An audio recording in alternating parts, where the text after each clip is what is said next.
Welcome to வெற்றிவாக YouTube channel. நான் உங்கள் சுல்ஃபிகர். மே 4ஆம் தேதி வரைக்கும் திமுக, அதிமுக, பாஜக, நாம் தமிழர் கட்சியினுடைய கதறல் ரொம்ப பயங்கரமா இருக்கு.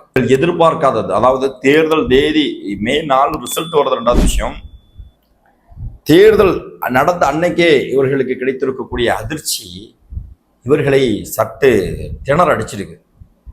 அதை ஒவ்வொரு திமுகவுடைய ஆதரவாளர்கள், அதிமுகவுடைய ஆதரவாளர்கள், நாம் தமிழர் கட்சியை சார்ந்தவர்கள் இவர்கள் பேசக்கூடிய பேச்சில் இவர்களுடைய கிளி என்ன, இவர்கள் எந்த அளவிற்கு பயந்து நடுங்கி கொண்டிருக்கிறார்கள் அப்படிங்கிறது தெரியுது. இந்த நேரத்தில் இவங்க ஒரு ஸ்ட்ராட்டஜியை கையில் எடுக்கிறாங்க. விஜய்க்கு வாக்களித்தவர்கள், அதாவது விஜய் கட்சியை சார்ந்தவர்கள், விஜயினுடைய ரசிகர்கள் அவர்கள் மேலே அவதூறு புறப்பட்டிருந்தாங்க. அவர்களை கேலி கிண்டல், அவர்களை அசிங்கப்படுத்தி கொண்டிருந்தார்கள். இன்றைக்கு ஒருபடி மேலே போய் விஜய் அவர்களுக்கு ஆதரவாக வாக்களித்தவர்களையும் அசிங்கப்படுத்தி கேவலப்படுத்தக்கூடிய வேலையை செய்கிறாங்க. ஒரு பக்கத்தில் அதை செய்கிறாங்கன்னா, இன்னொரு பக்கத்தில் என்ன பண்ணுறாங்கன்னா, ஒரு உளவியல் ரீதியாக விஜய் ஆதரவாளர்களை ஒரு உளவியல் ரீதியான ஒரு தாக்குதலை நடத்துகிறாங்க. மே 4ஆம் தேதி ரிசல்ட் வரும். ரிசல்ட் வந்த உடனே விஜய் கட்சியை சார்ந்தவர்கள் தற்கொலை செய்து விடுவார்கள். நம்ம வீட்டில் குழந்தைங்க இருக்குது, குழந்தைங்களை பத்திரமா பாதுகாத்து கொள்ளுங்கள் அப்படின்னு சொல்லிக்கிட்டு ஒரு மிகப்பெரிய விமர்சனத்தை ஒரு உளவியல் ரீதியான ஒரு தாக்குதலை தாவேக்காவுடைய ஆதரவாளர்கள் மேலேயும், தாவேக்காவுடைய ஆதரவாளராக இருக்கக்கூடியவருடைய குடும்பத்தினர் மேலேயும் இந்த கும்பல், இந்த திமுக, அதிமுக, நாம் தமிழர், பாஜக கும்பல் திட்டமிட்டு செய்து. அன்பார்ந்தவர்களே, இவங்க ஒரு விஷயம் பேசினாங்க.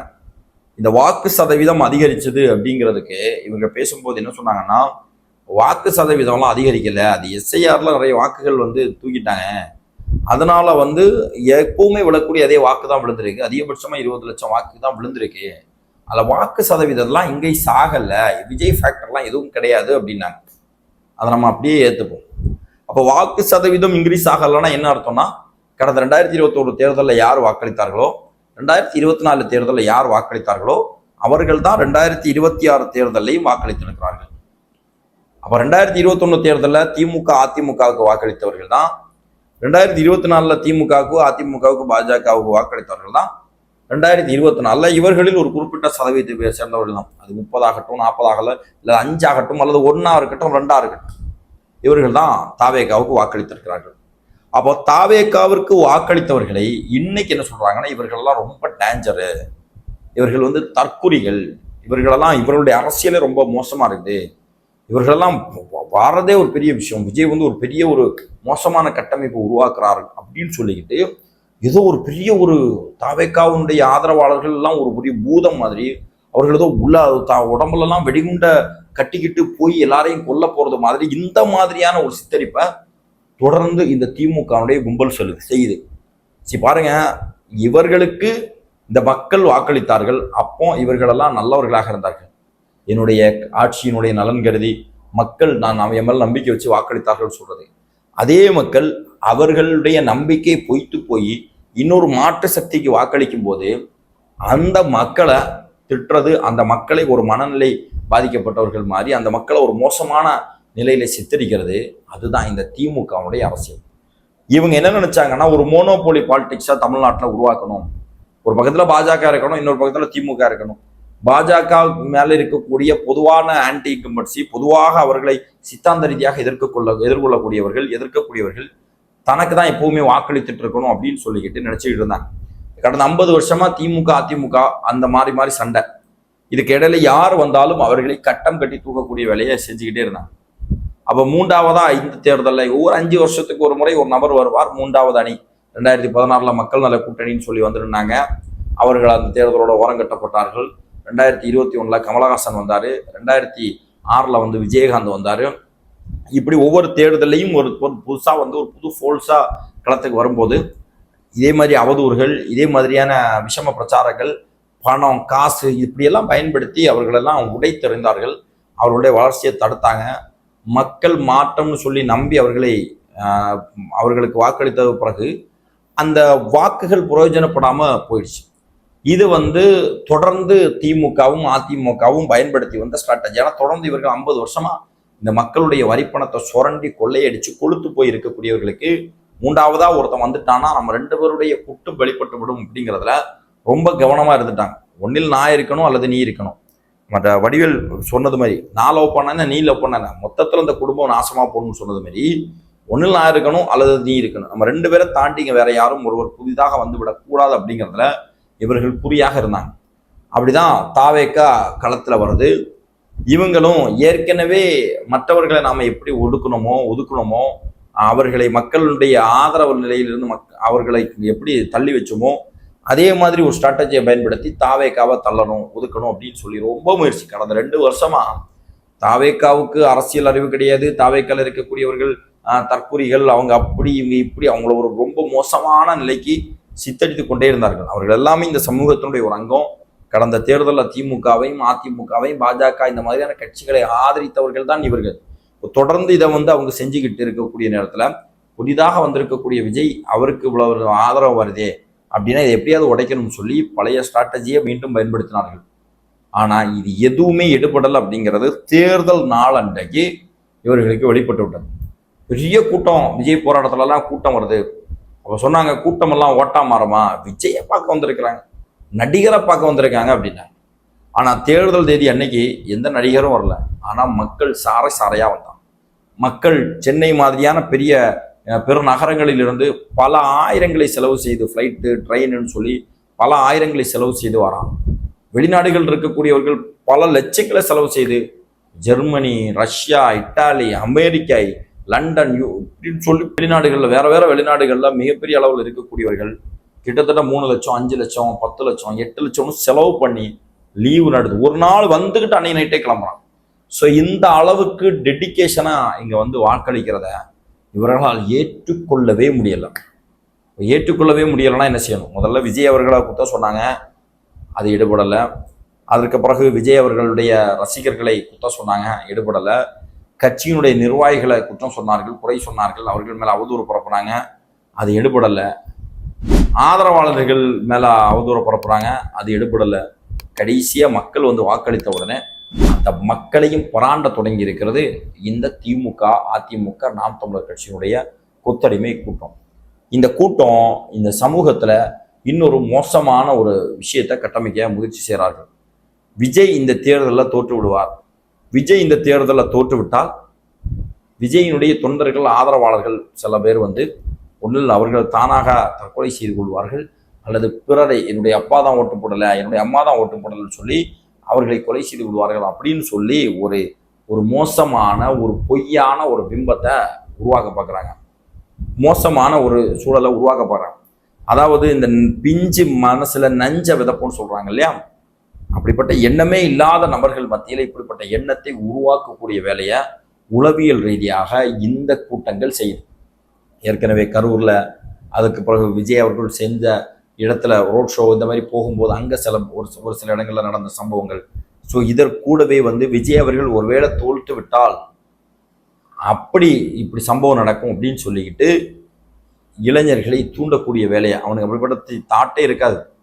அப்போ விஜய் அவர்கள் தோற்று விட்டால் நம்ம விஜயண்ணனுக்காக இப்படி பண்ணால் மக்கள் இது பண்ணுவாங்களா அப்படிங்கிற ஒரு எண்ணத்தை விதைக்கக்கூடிய மகா மோசமான, கீழ்த்தரமான, கேவலமான இந்த சமூகத்தின் மீது 1% கூட அக்கறையோ இளைய சமூகத்தின் மீது இல்லாதவர்கள் செய்கிறாங்க. ஒருத்தன் இப்படி ஒரு பதிவு போட்டான்னு அதுக்கு கீழே இந்த திமுக காரனுடைய கமெண்டை பார்க்கணும், சாகட்டும், செத்து போட்டும், எதுக்கு இருக்கிறானுங்க, அவனால நாட்டுக்கு என்ன பிரயோஜனம் இப்படின்னு சொல்லி திரும்ப திரும்ப திரும்ப திரும்ப இந்த விஷயத்தை பேசி பேசி பேசி பேசி ஒரு கட்டமைப்பை இங்கே உருவாக்க பார்க்குறாங்க. அன்பார்ந்தவர்களே, ரொம்ப தெளிவாக இருங்க. இங்கே தாவேக்கா வெற்றி தோல்வி ரெண்டாவது விஷயம். நாங்கள் வெற்றி பெற்றாலும் தோல்வி அடைந்தாலும் நாங்கள் களத்தில் மக்களோட மக்களாக நம்ம நிற்கணும்னு நினைக்கிறோம்.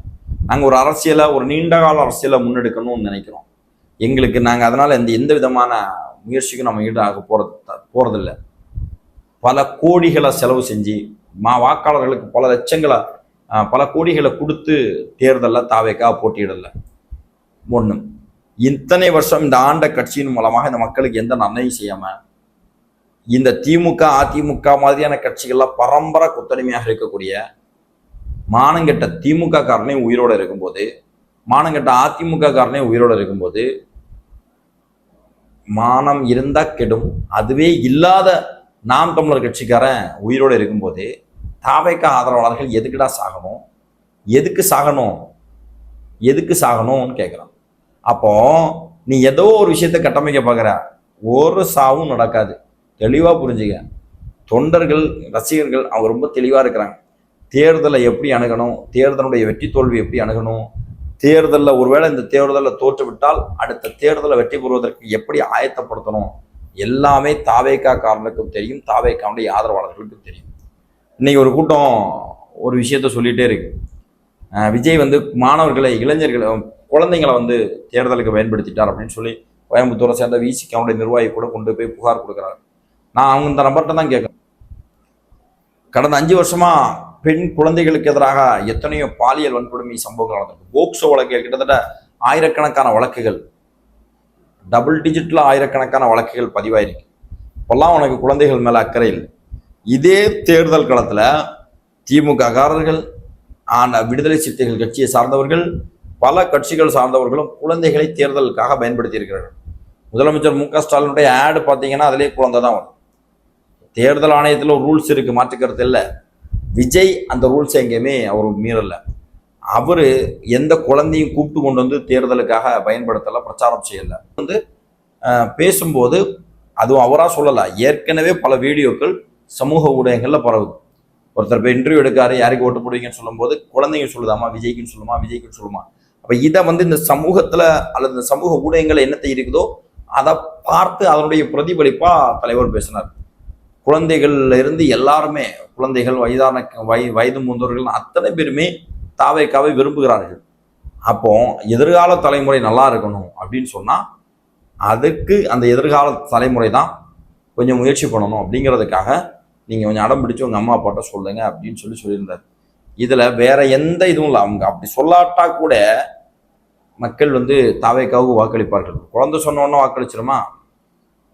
அப்படி சொல்ல இருந்தா கூட தாவேக்காவுக்கு மக்கள் வாக்களிக்க தான் போறாரு. அவர் பேசும்போது தமிழ்நாட்டில் இருக்கக்கூடிய சூழல், ஒவ்வொரு குடும்பத்திலையும் விஜய் இருக்கிறார், ஒவ்வொரு வீட்டில் இருக்கக்கூடிய குழந்தைகள்ல இருந்து பெரியவர்கள் வரையில் விஜய் அவர்களை ஆதரிக்கிறார்கள். அப்போ குழந்தைங்கள்ட்ட நீங்க உங்க அம்மா அப்பாட்ட சொல்லுங்க அப்படின்னு சொன்னது, இதை எடுத்துக்கிட்டு வந்து நின்றுட்டு ஐயோ குழந்தைகள் கட்டுப்படுத்த முடியல, குழந்தைகள் தாவல்ல. இப்போ விஜய் சொன்னா குழந்தைகள் எல்லாருமே கேட்டுருமா? இதுக்கு முன்னாடி இந்த குழந்தைகள் அடம் பிடிச்சது கிடையாது. விஜய் அப்படின்னு சொல்லக்கூடிய ஒரு நபர் சொன்ன ஒரு விஷயத்த வச்சுதான் குழந்தைகள் அடம் பிடிக்குமா? மொபைல் ஃபோன் கொடுக்கலன்னா குழந்தை அடம் பிடிக்குது, மொபைல் ஃபோனை கொடுத்துட்றாங்க. அந்த மொபைல் ஃபோன் கொடுக்கறதுனால எவ்வளோ பிரச்சனை இருக்கு குழந்தைகளுக்கு. அப்போ எதையாவது ஒரு லாஜிக், அதுவும் விஜய் பேசுகிற அன்னைக்கு எவனாவது பேசினானா? கிடையாது. விஜய் பேசுகிற அன்னைக்கு இதை பேசியிருந்தா நியாயம்னு சொல்லலாம். தேர்தல் முடிஞ்சதுக்கப்புறம் பார்த்தா ஒரு பெரிய தாக்கம் தேர்தலில் நடைபெற்று இருக்கிறது. இதை பொறுத்து கொள்ள முடியாம எப்படியாவது இந்த ஒரு விஷயத்தை வச்சு விஜய் மேல ஒரு வழக்க போட்டு விஜய் வந்து தேர்தல் விதிகள் முறைகளுக்கு அப்பாற்பட்டு விட்டு அதை மதிக்கல அப்படின்னு சொல்லிட்டு ஒரு வழக்கெண்ணம் போட்டு அவருடைய வெற்றியை தடுப்பதற்கு என்ன வேலை உண்டோ அதை இந்த திருட்டு திமுக கும்பல் செய்து அதற்கு விசிகாவினுடைய இருக்கக்கூடிய இந்த கையாளாத அவர்கள் விலைக்கு போறதுக்கான வாய்ப்பு இருக்கு. அப்படி அதை விசிகாவை சார்ந்த சில பேர் திமுகவுக்கு விலைக்கு போனவங்க அதை செயல்படுத்தலாம், அப்படி விஜய் மேல ஒரு அவதூறை பரப்பிடலாம் அல்லது விஜயுடைய வெற்றியை தடுத்துடலாம் அப்படின்னு சொல்லி ஒரு முயற்சி பண்றாங்க. நீங்க என்ன முயற்சி பண்ணாலும் சரி, கடந்த 2.5 வருஷமா நீங்க செய்யக்கூடிய எத்தனையோ முயற்சிகள் எல்லாமே தோல்வியில் அடைஞ்சிருக்கிறது. இந்த விஷயம் தோல்வியில தான் அடையும். நான் இதை பார்த்துட்டு இருக்கக்கூடிய தாவேக்காவுடைய தொண்டர்களிடம் ஒரு விஷயத்த சொல்றேன்.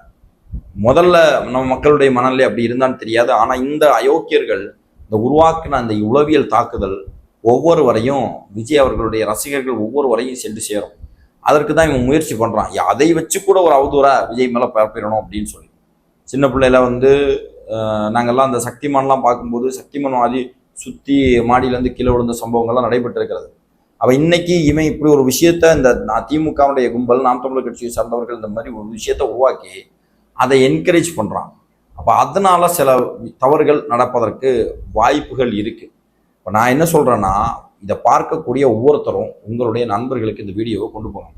மானங்கெட்ட திமுக காரனே உயிரோடு இருக்கும்போது தாவேக்கா ஆதரவாளர்கள், தாவேக்காவை சார்ந்தவர்கள் ஏன் சாகணும்? அப்படி எந்த தேவையும் கிடையாது. இந்த தேர்தல் இல்லைன்னா இன்னொரு தேர்தல், இந்த தேர்தல் இல்லைன்னா இன்னொரு தேர்தல். தேர்தல் அல்லது அரசியல் அப்படிங்கிறது ஒரு ஷார்ட் டேர்ம் கோல் மட்டும் கிடையாது. அது ஒரு நீண்ட கால ப்ராசஸ். அப்படிங்கிறத நம்முடைய ஆதரவாளர்களிடம் தொண்டர்களிடம் நீங்கள் கொண்டு போங்க. இவனுங்க என்ன ஸ்ட்ராட்டஜி பண்ணாலும் இந்த தேர்தல் முடிஞ்சதுக்கப்புறம் அடுத்து 2027 உள்ளாட்சி தேர்தல் இருக்கிறது, அது முடிஞ்சு 2029 பாராளுமன்ற தேர்தல் இருக்கிறது, மீண்டும் 2031 சட்டமன்ற தேர்தல் இருக்கிறது. எப்போனாலும் நாம் வெற்றியை நோக்கி போக போகிறோம். 2026 தேர்தலே நமக்கு முழு வெற்றி தான். அது ரிசல்ட் வந்ததுக்கு அப்புறம் தெரியும். நான் ஒரு பேச்சுக்கு சொல்கிறேன், புரியுதா? அதனால் இதெல்லாம் பெருசுப்படுத்த வேண்டிய அவசியமே கிடையாது. நம்முடைய தாவேகாவுடைய தொண்டர்கள் ஒவ்வொருத்தருமே நெருப்பை நீந்தி தான் நம்ம களத்தில் வந்திருக்கோம். எவ்வளோ விமர்சனங்கள், எவ்வளோ அவதூறுகள், நமக்கு எதிரான எவ்வளோ அடக்குமுறைகள், இதையெல்லாம் தாண்டி தான் ஒரு அரசியலை செஞ்சு தேர்தலில் சந்தித்து தேர்தலில் வெற்றியோ தோல்வியோ தேர்தலை சந்தித்து தேர்தலில் அடுத்து வெற்றி பெறக்கூடிய சூழலில் இருக்கும்போது இன்னும் எவ்வளவு நமக்கு எதிராக எத்தனை பேர் வந்தாலும், இன்னும் நமக்கு எதிராக எவ்வளோ அவதூறுகளை விமர்சனங்களை இவர்கள் செஞ்சாலும், நமக்கு எதிராக இவர்கள் என்ன காய் நகர்த்தினாலும் அதையெல்லாம் உடைத்து சுக்குநூறு ஆக்கக்கூடிய வல்லமை தாவேக்கானுடைய தலைவர் தளபதி விஜய் அவர்களிடம் இருக்கிறது. அவர்களுடைய தொண்டர்கள் எங்களிடம் இருக்கிறது அப்படிங்கிறத விஜய் அவருடைய ரசிகர்கள், விஜய் அவருடைய மக்கள், கட்சிக்காரர்கள், விஜய் அவருடைய ரசிகர்கள், தாவேக்காவை சார்ந்தவர்கள் இன்னும் பரவலாக தமிழ்நாட்டில் இருக்கக்கூடிய கட்சிக்கு அப்பாற்பட்டு இருந்து தமிழக வெற்றி கழகத்துடைய தலைவர் விஜய் அவர்களுடைய வெற்றியை எதிர்நோக்கி காத்து கொண்டிருக்கக்கூடிய ஒவ்வொருத்தருக்கும் தெரியும். நிச்சயமாக வரக்கூடிய 2026 மே 4 ஓட்டு எண்ணும்போது ஒரு மிகப்பெரிய அதிர்ச்சி வைத்தியம் தான் இவங்க எல்லாருக்குமே காத்துட்டு இருக்கிறது. சாதாரணமாக நம்ம தாவேக்காவை எடை போட்டுட்டோம் அப்படின்னு சொல்லி இவர்கள் பயந்து நடுங்கக்கூடிய நிலைமையில தான் இருக்க போது. அப்படி ஒரு சூழலே வராது. இன்கேஸ் அப்படி வந்தாலும் அதை நெஞ்சுரத்தோடு தைரியத்தோடு எதிர்கொள்ளக்கூடிய துணிவும் துணிச்சலும் தாவேக்காவை சார்ந்தவர்களிடம் இருக்கிறது. இங்கே யாரும் எந்த விதமான தவறான முடிவையும் எடுக்க போறதில்ல. அதற்கான தேவையும் இல்லை. திமுக கார மாதிரி நம்ம தற்கொலையோ முட்டாள்களோ கிடையாது அப்படிங்கிறத தேர்தல் முடிவு வந்ததுக்கு பிறகு தாவேக்காவுடைய அன்பு செல்லங்கள் அதை நிரூபிப்பார்கள். அதுதான் நிதர்சனமான உண்மை. அன்பார்ந்த சகோதரர்களே, இந்த வீடியோ சம்பந்தமாக உங்களுடைய மேலான கருத்துக்களை பதிவு செய்யுங்கள். நன்றி.